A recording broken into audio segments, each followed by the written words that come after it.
I hope you guys saw that incredible trailer. That was beautiful. Just the gameplay was great.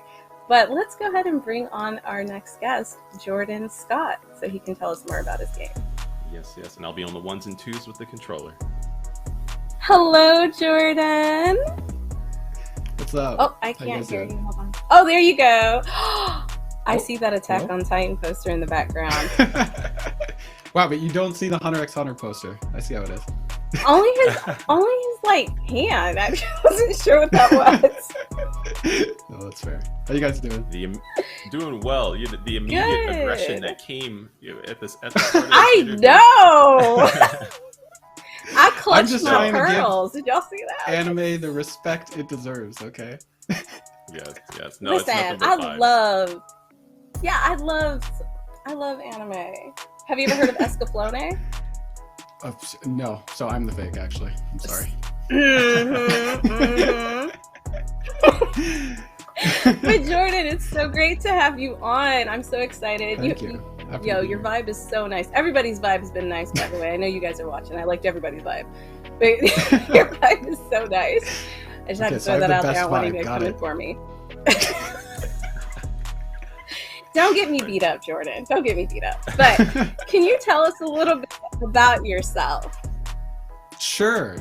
So I'm Jordan. I'm working on an action game called Arbiter.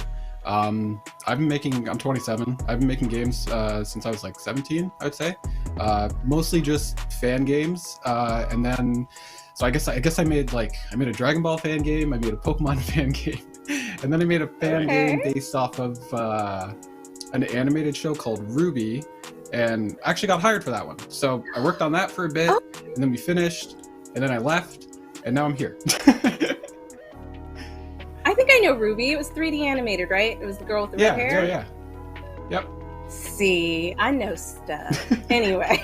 You know more than I do. The game looks absolutely incredible, and I can see like some of the influence from working on Ruby, like the character design and things like that. And it's beautiful. So one of my questions was, how did it feel going from making video games to being hired on to do Ruby and now to be making this game? Okay, so I will answer that. I will say something. Derek, it'll probably help if you press, I think it's R3 to log on. I forgot to put that in the little button prompt thing. But there you go, I was vibing. We're all good. Okay, cool. So how did I go from just working on my own stuff to working in like a professional environment? Okay. So it was fun. I mean, it was obviously jarring because you go from having like full creative control to like, okay, now you're with a team and you have people to answer to and you have deadlines and you have to do things a certain way. But it was good. It was effectively because I got hired like shortly after high school, so it was effectively my like school because I was working with a lot of like professional people who knew a hell of a lot more than I did. So I kind of took that as an opportunity to learn as much as work. So yeah. It looks so good. Like I can tell that they taught you, Thank you. A lot. Not that you're not talented on your own, because you absolutely are, but this looks really good. I keep giving myself disclaimers. I don't know. You made me nervous after I didn't know what that anime poster was. No, it's all good. This is incredible. Like just the flow of the environment. So I know I mentioned that I could see some like influences from Ruby, and we all know now that you are a huge fan of anime. Are there any other influences for this game?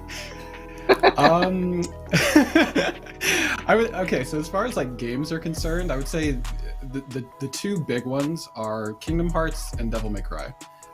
Because Kingdom Hearts is like my kind of like bread and butter. It's basically like my Bible for action games. It's what I grew up on, and it was like my first exposure to them. So just like the kind of like very accessible and kind of like intuitive combat of Kingdom Hearts was something that I always really enjoyed.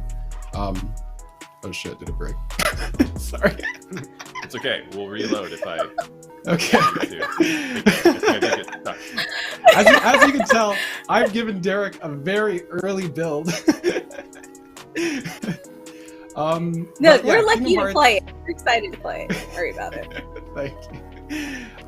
Kingdom Hearts and Devil May Cry. Devil May Cry just because it's crazy and there's just so much you can do with its combat system.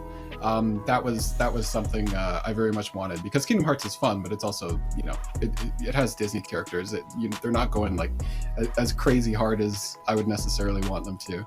Right. Yeah, otherwise, then there would be the anime inspirations, and those would be like Naruto, Hunter x Hunter, Dragon Ball, and I'd say that stuff like affected everything from like character design to like the style of storytelling, I guess, because I'm very much like I like storytelling in my games.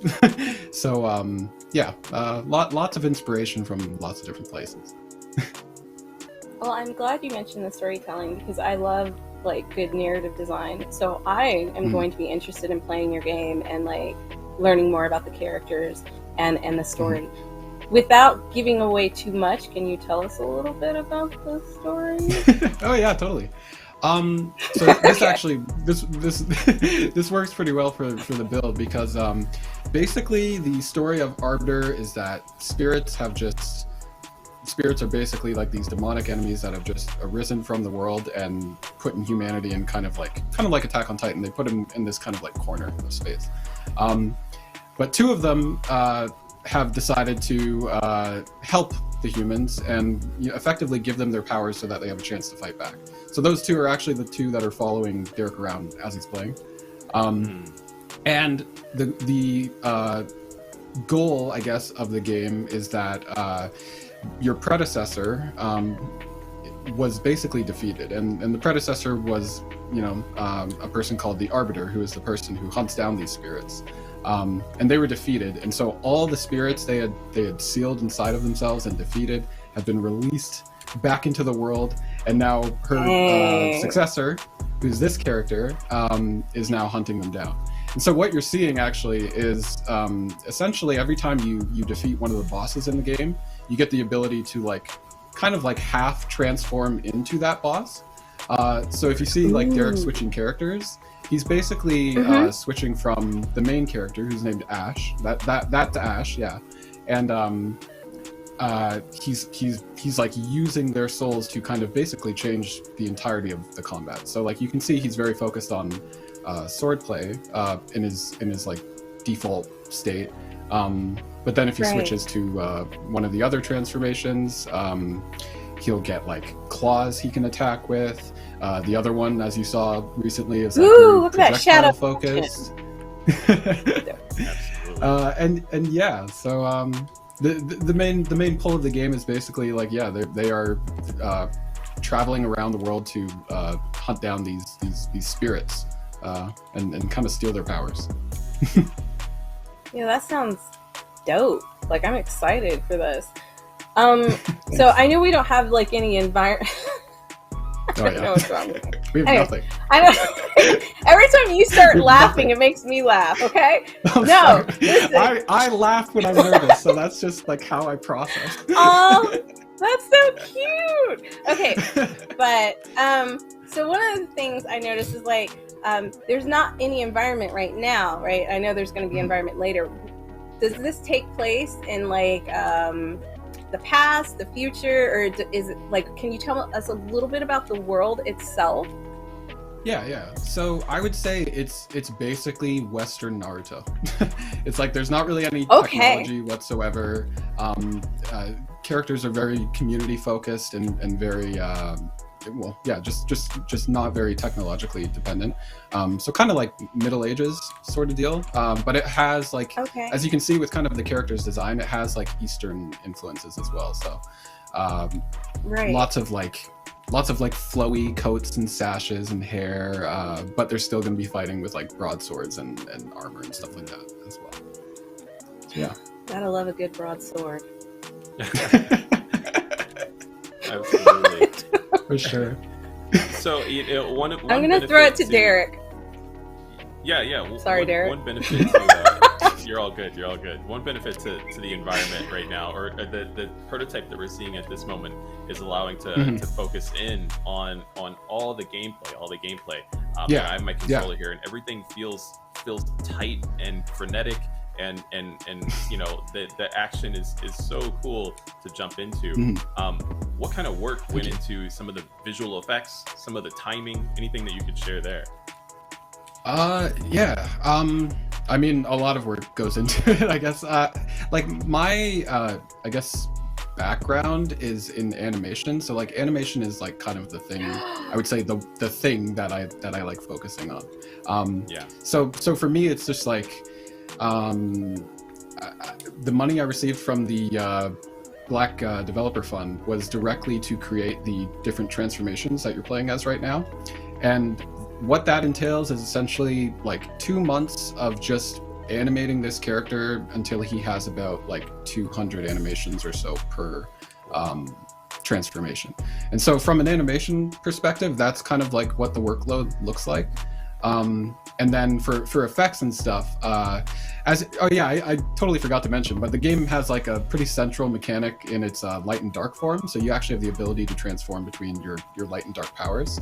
And in Derek's case, as he switches between them, he'll gain access to different abilities, right? So for the effects, I'm actually able to kind of reuse a lot of stuff, like pretty consistently between the enemies and the character, because they're all kind of pulling from the same power source, as it were.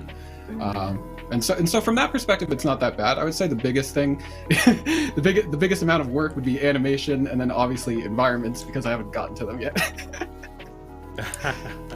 I mean, but you'll get there. No worries. You'll get there. For sure. And after people see you on this, you probably like, are you working on this by yourself, or do you have like a small team?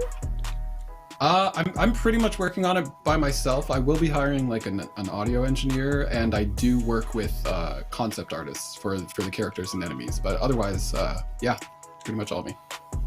Yo, that's incredible. I know that came out really slow. You just discovered what? Sorry. I just discovered that you can rapid fire switch between dark and light modes, which adds just a new layer of gameplay, gameplay tactician. Yeah, like I'm a huge proponent of basically having all your tools available to you at all times. So for me, like being able to just switch characters, obviously you can't do it right now, but eventually I want to be able to like switch like transformations like mid combo very easily. But being able to just switch characters, switch between light and dark, switch between abilities, switch between ground and air, all of that, just to give a very strong sense of control when you're playing. That stuff's very important to me. Man, the animation and the effects are so beautiful. Like, I'm captivated, even without an environment. You know what I mean? No, I'm serious. It looks really, really good. It makes me very excited for what's to come. Yeah. No.